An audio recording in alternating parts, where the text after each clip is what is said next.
Me and my friend ran from a man in the woods. This is a relatively short story, but one of the scariest moments in my damn life. It was last Sunday, November 17th. Me and my friend went to climb a mountain in our town and retake a photo we took that's almost at its second anniversary. For nostalgic reasons, to put it simply, there was a trail path at the start, but it didn't lead to the top fast at all, so we decided to take a shortcut and climb directly to the top. We had to go through bushes, branchy plants, tall grass, whatever they were. Some of them had this spike-like fur which hurt us when we passed them. We were wearing jackets and pants which served as slight protection, so it didn't hurt as much. It was dark out, and there was very little light source, so we had to use our phone flashlights to navigate. It took about half an hour of near slipping and pushing through branches to make it to the top. It was a full moon and we could see a neighboring cities from the view. Very pretty sight, so we went back down, having to go through more branches before finally finding a trail path that led back to where we started. It was all nice and dandy. I offered him my left AirPod and we listened to some music. I put on my motivational playlist and we started walking. We were just about to make it out of the trail when I stopped to tie my shoe. We were playing Staying Alive by the Bee Gees while this was happening. My friend was walking around while I tied, but then stopped and looked behind us. Just when I finished tying and was about to get up, my friend said something along the lines of, "Get up, run, hurry," and grabbed my jacket and we started running. I had no fucking clue why we ran, but I didn't bother asking until we slowed down a bit after sprinting for what seemed like 15 seconds. I looked back while we sprinted but didn't see anything. We were in the city now, on the sidewalk. Still quite dark out, but there are light sources coming from stores, houses and cars now. I asked him why we ran, and one of the scariest shit he probably could have said. A dude came out of the woods behind us. I asked him, "Really?" because I didn't see or hear anything like that. He reconfirmed and said, "Yeah. He just came out the woods on the left. He was talking about our right, but appeared left when we turned around. We just continued walking at a fast pace, checking behind our backs every few moments in case the man was still after us." I asked him if he still had my AirPod, and he said yeah and gave it back to me. I placed both the AirPods back into my case and decided not to put it on for the rest of the hangout as I wanted full awareness with my hearing. After that all happened, we went to more stores to rest up and got picked up by his mom.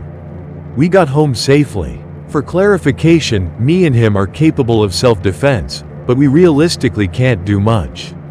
We're both teenagers still in high school. I'm 5'4", and although I've self-taught myself boxing for about 2 years, there wasn't much I could do against a bigger opponent. He on the other hand was about 5'7" to 5'8" compared to me.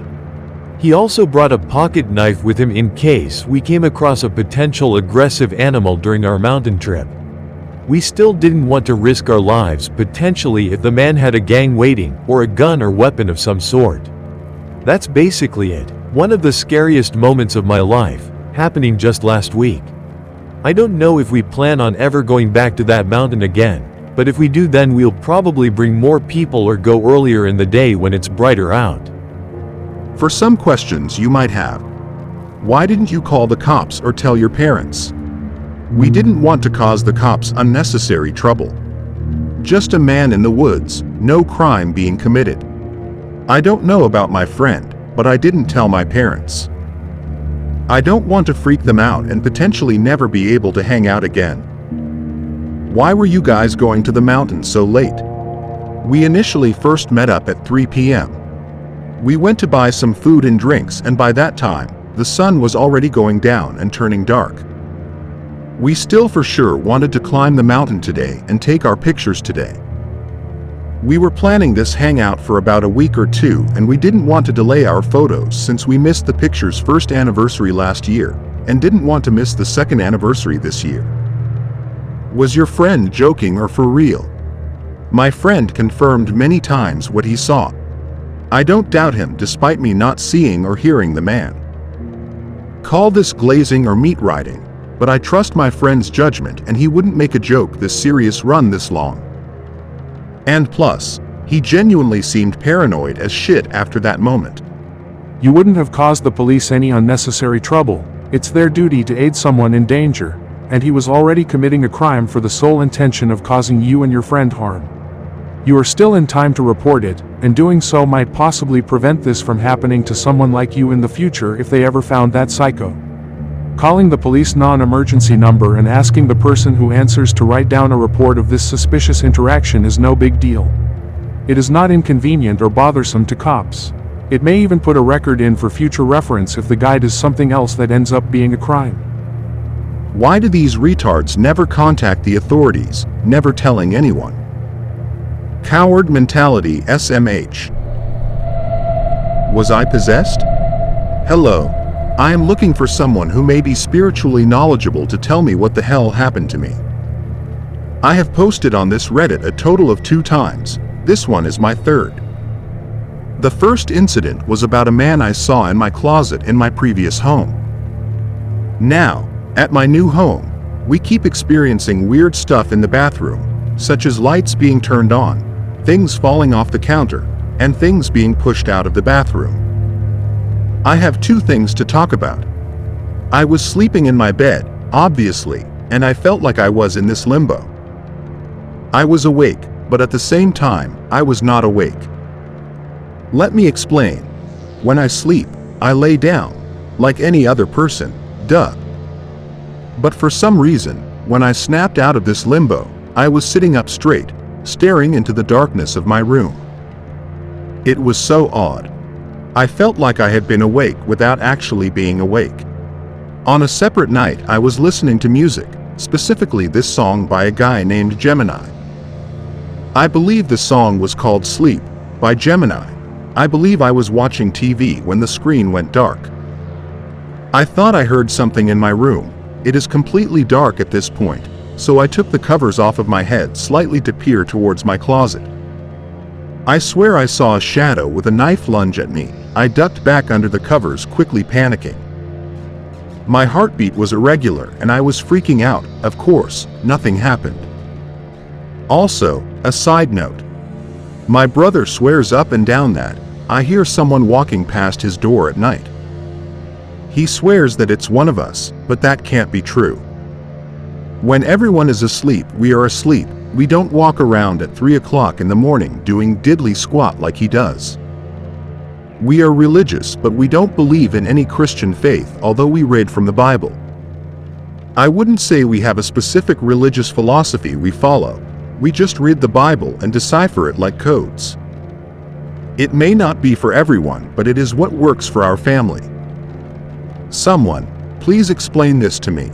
Sounds like shadow people. You can look them up. They are not something to be afraid of.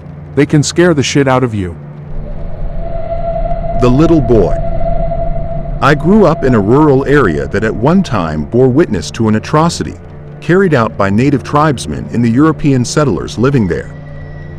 I am not sure if this has anything to do with what I'm about to tell you. When I was a child of maybe 6 or 7 years, my bed was situated against a bank of windows. I would lay looking out into the night until I fell asleep. One very moonlit evening as I lay there, I distinctly remember seeing the shadow of a boy run across our yard. This was extremely odd given that our house sat atop a small hill approximately 150 feet from the road. Being a child, I wanted to run outside after him, but he moved so quickly that he was gone before I stood up from my bed. As the years went on, I thought about this many times and wondered if it was just my youthful imagination. Fast forward, now I am 16 and had started sneaking cigarettes from my mother's pack and was out sitting on some concrete steps, enjoying one of my ill-gotten smokes and keeping close eye and ear against being caught smoking by my parents. That's when it happened again. I'll be damned if that shadow didn't run past again quickly and silently, not 10 feet from where I sat. Mind you, there was no physical body to have cast this shadow, no sound of feet falling on the lawn, just the unmistakable silhouette of a child running as fast as he could across our lawn toward a thick section of woods that ran along the northern line of our property. I was blown away to say the least, but didn't mention this to anyone for several days, until one night I brought it up to my older sister, who by the way seemed to be an antennae for supernatural events, who at once lost all color in her face. Abandoning all cheerful expression, she looked at me blankly and said, "You see him too." Apparently, this little apparition appeared as a solid, living boy of about 9 or 10, wearing overalls, with a well-worn newsboy-style hat upon his head. He beckoned to the girls to follow him into the woods. Only females saw him in this form, and as far as I know, I am the only one to see him as a shadow running. After I explained to my sister what it was that I saw, not a full figure of a child, but merely the shadow cast by an unseen body, she informs me that our oldest sister saw him too, and several of their friends, my mother and 3 of my aunts. I asked my cousin about this years later, and before I could finish the question, she described the boy in the overalls and hat just as my sister had years before. And if that isn't creepy enough, a couple years back I was hired to do an electrical installation at the new home of the daughter of one of the girls who used to frequently visit our farm. This girl had stayed in touch with my mother and continued visiting Mom even after my sister married and moved away. One morning as I prepared myself for work, she approached me. She asked if I was aware that she often visited my parents' home with her mother when she was a girl. I said I did remember her being there with her mother. Then out of nowhere she says, "Did you ever see a little boy in overalls and an old that over by the woods?" This gave me quite a shock, as no one had mentioned this in many years. I guess he is still there, though all of us have gone, running through the deep night, from some danger long ago, and trying to entice the girls to follow him into that small patch of woods. Strange things occupy this place that are not meant for people such as us to understand. That's fucked up.